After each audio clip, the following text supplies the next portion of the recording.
শুনতাছি নাকি যে বাংলাদেশে গুরুত্বপূর্ণ কিছু জায়গায় আপনার মানে যারা দেশপ্রেমিক আছে তাদেরকে সরাইয়া ইন্ডিয়াপন্থী এগুলা ঢুকাইতেছে।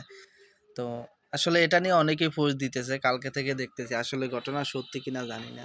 তো আমার কথা হচ্ছে যে ভাই, যদি এগুলা হয় তাহলে মনে করেন যে হাসিনার মতো যদি বিএনপি এগুলা মানে ইন্ডিয়ার প্রতি আসক্ত হয় বা ইন্ডিয়ার বলয় তৈরি করে, তাহলে বিএনপিও মাঠে টিকবে না। তো এটা দেখেন যে হাসিনা কিন্তু বিগত 16-17 বছর বাংলাদেশের ক্ষমতায় ছিল। তো বাংলাদেশে কতটুকু উন্নয়ন করছে না করছে এগুলা নিয়ে কিন্তু বাঙালিরা কোনো সময় মাথা ব্যথা করে নাই বা মাথা ঘামায়ও নাই। কিন্তু বাঙালিরা সব সময় বলছে যে ইন্ডিয়া থেকে বেরিয়ে আসতে হবে, ইন্ডিয়া থেকে বেরিয়ে আসতে হবে, ইন্ডিয়ার আর যেই আগ্রাসন এটা থেকে বাংলাদেশকে মুক্তি করতে হবে। এটা নিয়ে অনেকেই কথা বলছে, এখনও সংগ্রাম চলে, ঠিক আছে। যে এখন কথা হচ্ছে যে যদি বাংলাদেশে এই বিএনপি সরকারও যদি সেম কাজটাই করে, যে তারা মনে করে যে না, ইন্ডিয়ার এই সুযোগ সুবিধা দিলে, ইন্ডিয়ার কথা মতো চললে যে ক্ষমতা টিকবে, এটাও হবে না।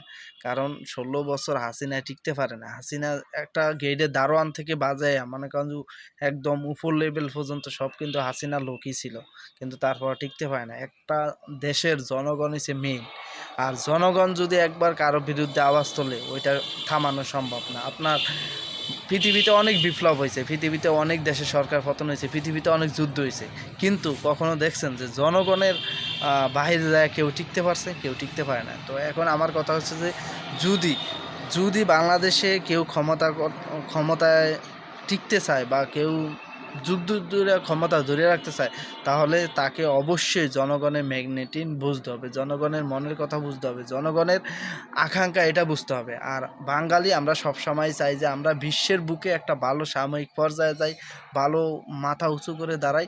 আর যেটা ভারত চায় না, আমাদের সাথে ভারতের সাথে এইটাই হচ্ছে মেইন দ্বন্দ্ব, যে ভারত কখনই চায় না যে আমরা বিশ্বে সামরিক শক্তি দিয়ে আগাই, আমাদের যুদ্ধ বিমান থাকুক, আমাদের মিসাইল থাকুক, আমাদের কামান থাকুক, এটা কখনোই চায় না।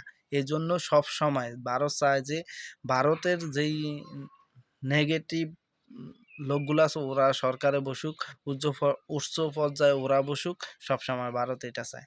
আসলে বিএনপি এই ফাঁদে পা দিলে হবে না, আমি আশা করি বিএনপি পা দিবে না। যদি দেয়ও তাহলে পরিণতি ওই হাসিনার মতোই হবে।